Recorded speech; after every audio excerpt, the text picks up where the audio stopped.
Okay, so hey everybody. What we're going to be doing today is we're going to be getting into doing some draft and limited type stuff. Um, and today we are going to be doing a limited. This is actually a little bit different kind of thing for me. I'm not really used to doing this. This is a phantom event. It's basically there's no real prizes that are involved in it. None of these cards are getting added to my account. It's just something I thought it'd be kind of like a cheap way to get in here and just kind of go over some of the finer things about limited. Get a lot of questions about limited and different things about it. I think it's one of the things that most people struggle with when it comes to Magic. So we're going to get in here and we're going to see what we can't do about trying to give a little bit of a hand on that. So this is, as you can tell, this is uh, 4 packs of Dragons of Tarkir and 2 packs of Fate Reforged. It's the current standard limited format. So what we're going to do, very first thing is we're going to sort by rarity. And we're going to see what cool rares we have. So we have Monastery Mentor as a mythic. Card's pretty good. Then we have Volcanic Vision, Sidisi Undead Visor, Profaner of the Dead, Palace Siege, and Living Lore. So our rares are kind of they're alright. Nothing fantastic. Probably the best one here is definitely Monastery Mentor, Palace Siege, and Sidisi. So we're not really getting any like real signs of what we want to do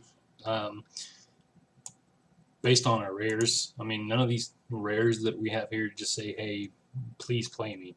What we're gonna do is we're gonna go ahead and now go kind of color by color and just kind of look at different things. Just cards that we have in white. We have Dragon Eye Sentry. Not a big fan of this card. We have Dunecaster, which is not bad. It's kind of a little tapper. Ashen Cleric, Artful Maneuver, Light Walker, Soul Summons. Just gonna kind of, what I'm gonna do is I'm just gonna kind of select a few of these cards that I feel like are really strongly playable. Like cards that you just want these cards in your deck is what I'm gonna pull down. Like you want Light Walker in your deck. Soul Summons is pretty good. Valorant Stance is pretty awesome. Dragon Bell, Monk. I'm a fan of that card. And Monastery Mentor and Sandstorm Charger. These are like the cards that really stick out in white to me. I like these cards a lot. Mischief Corin, I'm not a big fan of this card.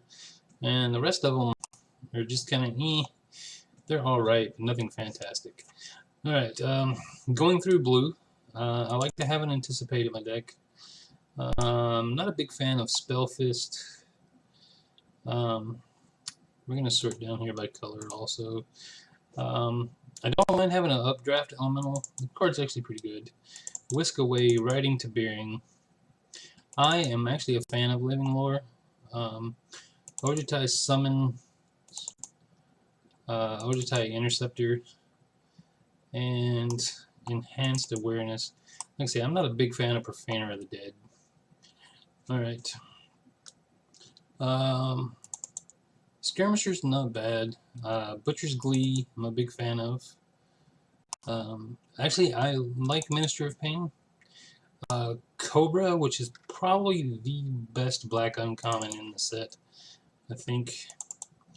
Vulturous Aven, Gurmag Angler, Sidisi, Palace Siege. The rest of these is just kind of stuff that's like filler cards, really. Alright, in red we have a Wild Slash, a Tamir Battle Rage, Mardu Scout, Bait and Dragonfire. I'm not a big fan of that. I love Bloodfire Enforcers. Sabertooth, Prowler, Sarkhan's Rage. And Volcanic Vision is actually starting to grow on me a little bit, so I'm gonna throw that over into the pile. Alright, green, we have Beast Breaker and Bowmaster, Sabertooth, and the RNX. Right. I'm not a big fan of Cousin, the Cunning Breeze Dancer, but I do like Ethereal Ambush. Alright. Now, in our artifacts, don't like any of these things. They're just, I just don't feel like any of this stuff is even remotely playable. Alright, and in our lands, just pull down all of our mana fixing that we have here. Alright, so now these are cards down here that, and I do the same thing in real life. Like if I have cards that like if I'm doing a sealed event or something like that, do the same thing. Alright, now out of these cards, I'm going to separate creatures from non-creature cards.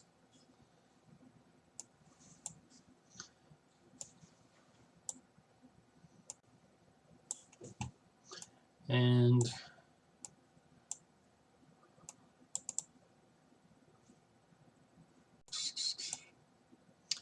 yeah, right.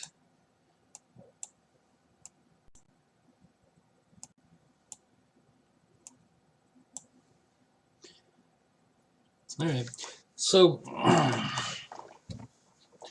kind of right off the bat, we can kind of see that like green, even though we have like 3 really good green cards, those cards being Bowmaster, Sabertooth, and Ambush, um, we don't have really the capabilities of even really trying to play these cards. First of all, they're double green, and it's just not something you want to do. When you're building limited decks, it's pretty much all about synergy. So we know we're not going to play green. All right. So just looking at this now,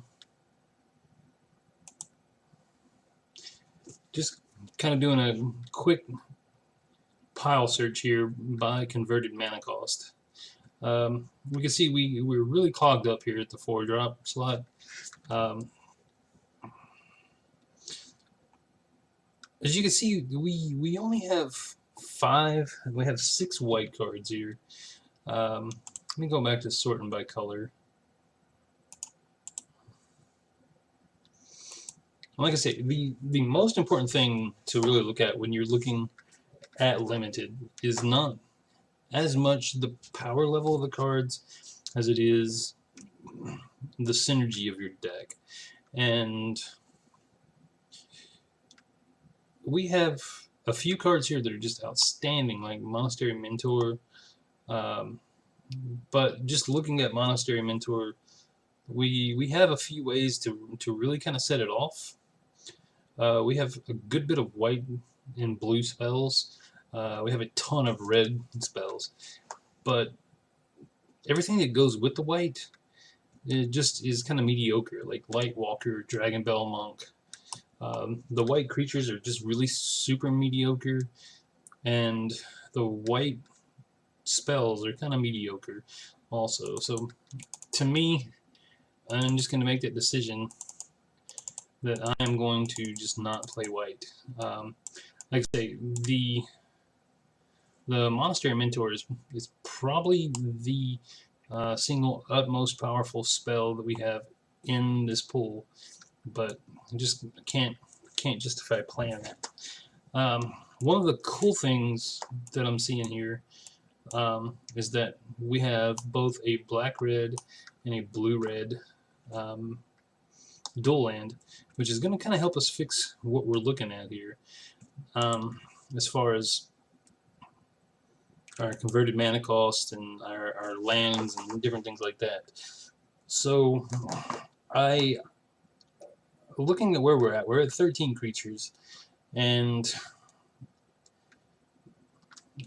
honestly, this deck just doesn't look like something that Um, I don't look at this deck and just say, hey, we're just going to win all of our matches with it, because it's just sort of okay. It's nothing spectacular by any means, but it's definitely not bad. One thing that I do like, though, is we have a couple of early removal spells in Wild Slash and Bathe in Dragonfire. Then we have a couple of later spells that actually go out pretty good. We're at 28 cards right now, 3 of them lands, so we do need to cut a few things. So just looking at some of the stuff that we may want to cut here. Mardu Scout being double black or double red it's going to be kind of hard to play that right off the bat. I'm fine. I mean, it's not an outstanding creature either. So really, that's kind of pushes it to the side for me. We really needed to cut like one more card. And for me, Minister of Pain seems like where we want to go because we don't have a whole lot of early drops. And we don't really have a whole lot of creatures that we want to sacrifice here. So we're definitely going to be cutting that. This is kind of where I'm sitting at on our deck right now. It's not something that I look at and I go, wow, this deck is fantastic. Sometimes you open up some of your cards and you're just like, hey, they're okay. There's nothing fantastic about them, but you know, for the most part, it is what it is. Sometimes you just have to you know, the old saying about when life gives you lemons. So just looking just to see, is there anything we can do here to kind of pump up the power level of our deck? And I do like having a Marshhulk in my deck. I'm actually fine with bringing Marshhulk in down here.